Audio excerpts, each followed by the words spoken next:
बिस्मिल्लाहिर्रहमानिर्रहीम। अस्सलाम वालेकुम। मैं हूं मोहम्मद समीर और मेरे साथ मौजूद हैं लंदन से वकार मलिक साहब। एक जानी पहचानी शख्सियत है, आपकी हर दिल अजीज शख्सियत है। आज हम उनसे बात करेंगे कि लंदन में क्या मास्टर प्लान तैयार किया जा रहा है। मरियम नवाज साहबा लंदन जाती हैं, नवाज शरीफ को तो खुश होना चाहिए था, लेकिन हम देख रहे हैं कि नवाज शरीफ की जो टून है एक मरतबा फिर थोड़ी सी वो बड़ी तब्दील होती हुई नजर आ रही है।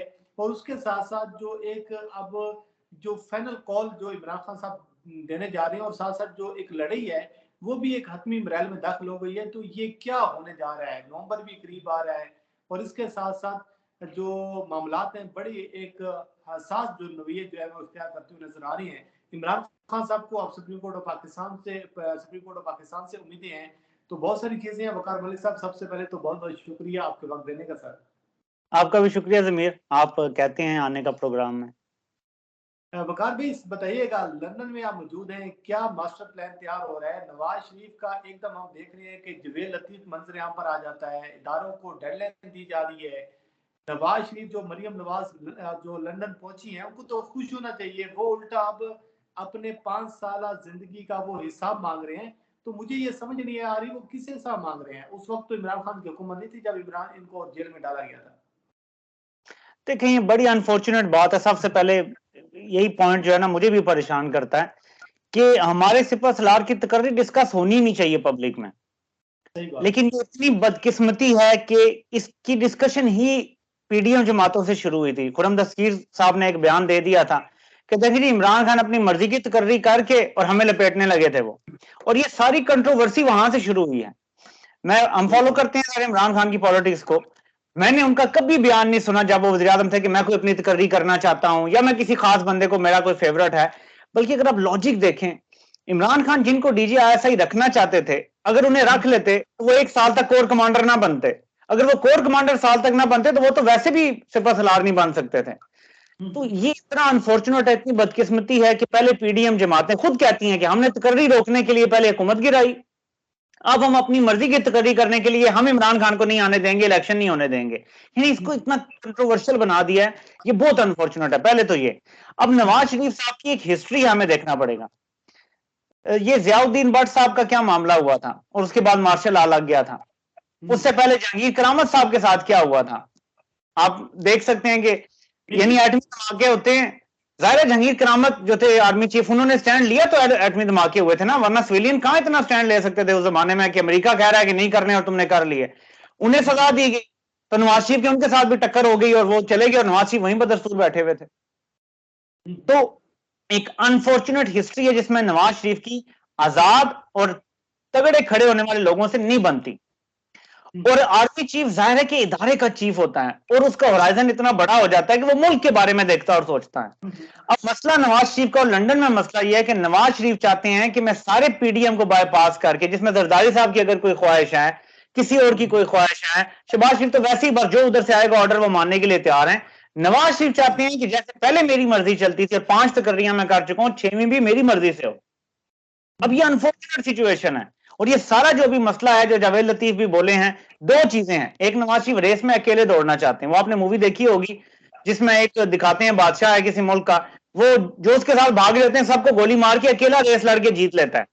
अब नवाज शरीफ चाहते हैं मैं अकेले रेस में भागूं, कि इमरान खान को आप जेल में डालें, उसको आप नायल भी कर दें, ताकि अगले इलेक्शन में ना मैं आऊं पाकिस्तान, एक तो हीरो बन के, दूसरा मैं अकेला लड़ रहा हूं, यानी रेस में कोई मेरे पीछे भी ना हो दूर दूर। उन्हें पता है सरदारी साहब पंजाब में नहीं मुकाबला कर सकते नून लीग का, तो अगर इमरान खान को साइड पे कर देते हैं तो सारा फिर दोबारा नून लीग की एक रिसर्जेंस हो जाएगी। तो ये सारा चल रहा है कि नवाज शरीफ नंबर एक, 3-4 साल पहले मैंने एक वीडियो में जिक्र किया था कि नवाज शरीफ के लिए अल्टीमेटली अपनी बेटी की पॉलिटिक्स को सिक्योर करना इंपॉर्टेंट है। अपनी न्यायाली खत्म भी वो चाहते हैं, केसेस भी चाहते हैं खत्म, लेकिन वो बेटी की सियासत बचाना चाहते। तो उन्होंने डील का पहला हिस्सा जो किया है कि मरियम की सियासत बहाल हो गई है। देख लें ये कामयाब हो गया उनका। वैसे वो जैसे भी किया उन्होंने, ये अब हमें नहीं पता, इज़हार हसन साहब ने कोई इशारे दिए हैं लेकिन हमें तो नहीं पता इसके बारे में कि ये कैसे हुआ है, लेकिन हुआ है। तो ये लंदन में जो भी चल रहा है ये उसी तकर्री के लिए जो नवाज शरीफ को आदत पड़ी हुई है करने की, सारी उसकी लड़ाई चल रही है, जो अनफॉर्चुनेट है। हमें नहीं इस पे बात करनी चाहिए। मैं समझता हूं कि ये तकर्री पे किसी को भी बात नहीं करनी चाहिए थी, ये जैसे होता है सीमलेसली हो जाना चाहिए था, लेकिन देखें अब हो रहा है। क्या हो सकता है इसके बारे में।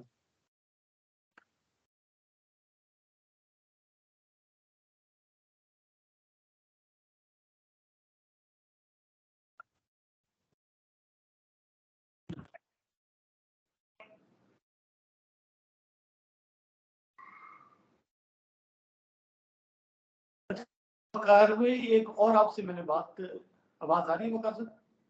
जी जी आ रही है, आप बात करें। अच्छा वकार भी आप बात कर रहे हैं कि जो एक एक तकरीर है जिसने नवाज शरीफ को हवास वक्त कर दी है, लेकिन बात अब ये हो रही है कि जो पाकिस्तान में एक क्योस है, जो एक बहरान है, जो एक अदम इस्तेहकाम है पाकिस्तान में, जो सूरत हाल चल रही है, और जो इस वक्त इमरान खान और 16 जमातें आमने सामने, और 16 जमातें इमरान खान का मुकाबला नहीं कर पा रही, आपको लगता है कि ये लोग जो है ये इमरान खान को ढेर करने में कामयाब हो जाएंगे? एक प्लान बनाया जा रहा है कि foreign funding case Imran Khan को ऐड किया जाए, इस्लामाबाद में कंटेनर लगाए जा रहे हैं, राना सनोला अपनी प्लानिंग कर रही है, तो ये हालात आपको किस जानब जाते हुए नजर आ रही है? क्या ये इमरान खान को ढेर करने में कामयाब हो जाएंगे? देखें, हमारे जो मुल्क की है ना डायनेमिक्स, वो बड़ी मुख्तलिफ किस्म की है। अब एक बड़ी तकर्री होनी है और एक बड़ी रिटायरमेंट भी होनी है, मुमकिन तौर पे जो अभी नजर आ रहा है सामने। इसमें तब्दीली भी हो सकती है, हमें तो नहीं पता। लेकिन मसला यह है कि जो ये करना चाह रहे हैं ना, जो इनकी ख्वाहिश है कि हम इमरान खान को रास्ते से हटा दें। अब ये जो फॉरेन फंडिंग की मैंने FIR पढ़ी है, ये मुज़हिक खेज FIR है। यानी ये दुनिया की किसी अदालत में खड़ी नहीं होती अगर आप इसको पढ़ लें। मुझे का खेल बिल्कुल जैसे यानी आपको शोर लगा रहे हैं बच्चे आपस में बैठ के। तो ये ख्वाहिश पूरी एक तो इस तरीके से करना बड़ा मुश्किल हो जाएगा। देखिए, जब नई तकर्री होती है और एक नया बंदा आके एक ताकतवर सीट पे बैठता है, वो किसी कंट्रोवर्सी में स्ट्रेट वे नहीं पढ़ सकता। ये इस ओहदे की डिमांड है। कुछ टाइम लगता है आपको, थोड़ा आप थोड़ा सिस्टम में बैठते हैं, जैसे नहीं एक दोबारा इंजन बनता गाड़ी का, तो कहते हैं थोड़ी रनिंग पूरी कर लो। वो तो 4-6 महीने रनिंग पूरी होती है। अब अगर आप उस टाइम इतना बड़ा फैसला करवा दें या हो जाए फैसला आपके होते हुए, तो आप पर इल्जाम आ जाएगा, आप आते ही पहले दिन ही कंट्रोवर्शियल हो जाएंगे। मेरा ख्याल है कि इतनी कंट्रोवर्सी बढ़ चुकी है कि ये करना बड़ा मुश्किल होगा। बाकी पाकिस्तान में सिस्टम अगर एक काम करने पे तुल जाए, तो अचानक नैब भी एक ही बात करता है, अदालत में जाए तो जज साहब से भी वही मार्क्स निकल रहे होते हैं, यानी सब सेम पेज पे आ जाते हैं। तो अगर सिस्टम ने करना हुआ तो कोई रोक नहीं सकेगा। देखें, गवर्नर उमर सरफराज चीमा साहब ने रेंजर्स मांगे थे, सिस्टम ने नहीं जब देने चाहे तो नहीं दिया, हालांकि गवर्नर मंगवा सकता है। ठीक है ना? इस तरह की बहुत सारी चीजें हैं, जब सिस्टम ने तहिया कर लिया कि ये करना है तो वो करके छोड़ेंगे। और ये जो कंटेनर लग रहे हैं, ये मार्च रोकने के लिए नहीं है। ऐन मुमकिन यही है कि अंदर ही कुछ इस्लामाबाद में ऐसी खिचड़ी पकनी है जिससे बाहर से लोगों को अंदर आने से रोकना है कि उस खिचड़ी के बाद कुछ ऐसा ना हो जाए। एक फैसला भी इलेक्शन कमीशन में महफूज है। अब वो पता नहीं कि 16 से पहले सुना देते हैं अचानक 15 की रात को, ताकि वो फौरन अदालत से स्टे भी ना मिल सके और सुबह इलेक्शन में इमरान खान हिस्सा भी ना ले सके। ऐसा भी हो सकता है, हमें पता नहीं है, लेकिन मुमकिन तौर पर तो हो सकता है। तो इसलिए ये सिस्टम इस रहा है। आप बिल्कुल बात सही कर रहे हैं। जो इस्लामाबाद में शहर इक़्तिदार में जो तैयारी नजर आ रही है, जो कंटेनर लगाए गए हैं, जो जिस तरीके से इमरान खान साहब तो अभी लॉन्ग मार्च कर नहीं रहे, लेकिन आपकी बात बिल्कुल ठीक है। लेकिन एक और चीज भी बड़ी गर्दिश कर रही है इस्लामाबाद में। मरीम नवाज साहब लंदन में मौजूद हैं और ये भी कहा जा रहा है कि एक आम शख्सियत वहाँ पर मौजूद थी, मरीम नवाज साहबा, नवाज शरीफ, और बड़े बड़े कुछ फैसले होने। तो ये कौन सी सर्दी, ये थोड़ा सा बताइएगा हमारे नाजरीन को कि कौन सी आम पर्सनैलिटी वहां पर मौजूद है जो मरियम और सारे मिलकर वो फैसला कर रहे हैं और सर पकड़ कर बैठे हुए हैं? तो क्या पक क्या रहा है लंदन में? देखें, मेन गोल तो ये है कि किसी तरीके से हमने स्मूथली अवाम में जो एक रिएक्शन आया हुआ है ना इस NRO के ऊपर, जो मुबैना NRO चल रहा है, नवाज शरीफ को स्मूथ तरीके से मुल्क में वापस लाना है। अवाम का रिएक्शन ना आए, कोई ऐसी गेम बन जाए, और उस रिएक्शन को जब ये रोकने में कामयाब हो जाए या वो रिएक्शन को कम करने में कामयाब हो जाए, तो उनके केसेस भी फिर खत्म कर दिए जाए स्मूथ तरीके से। अभी सारी गेम इसके ऊपर है।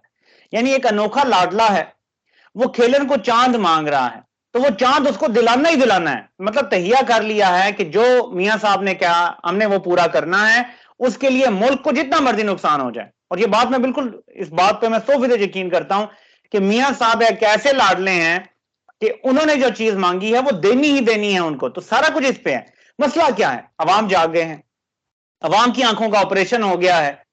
वो अवाम को जो पहले बेवकूफ बना लिया जाता था हर 5-7 साल बाद के, देखें जी ड्राई लॉन्ड्री से निकल के ना ड्राई क्लीन होकर सियासतदान फिर नया होके आ गया, वो अवाम नहीं मानने के लिए तैयार हो रही। तो सारा बयानिया इसके लिए। अभी राना सनाउल्लाह का आपने कल देखा होगा आमिर मतीन साहब के प्रोग्राम में, आई थिंक उन्हीं के प्रोग्राम में, तो जी ये तहरीक इंसाफ का कुछ नहीं है, बस सोशल मीडिया पे वो लगा के गरारियां लगा के पता नहीं क्या वो ट्वीटें करवा लेते हैं और क्या। मतलब इनको अभी भी ये समझ नहीं आ रही कि अवाम ग्राउंड पे जो तहरीक इंसाफ के सपोर्टर नहीं भी हैं, वो इनसे नफरत का इजहार कर रहे हैं। वो वोट नहीं देंगे किसी को, वो घर बैठ जाएंगे, लेकिन इनसे नफरत करते हैं वो। ये नफरत को खत्म करने की कोशिश हो रही है, धौंस से, धमकी से, डरा के। यूट्यूबर्स को बंद कर दो, सोशल मीडिया को बंद कर दो, जब कोई बोलेगा नहीं तो लोग ऐसा ऐसा ठीक हो जाएंगे। सारी इस टाइम जो राउंड एंड राउंड प्लानिंग है, इमरान खान रेस से बाहर हो जाए और नवाज शरीफ के लिए मैदान खुला हो अवाम के रिएक्शन के बगैर। ये है सारी गेम जो डाली जा रही है कि रिएक्शन ना आए अवाम का।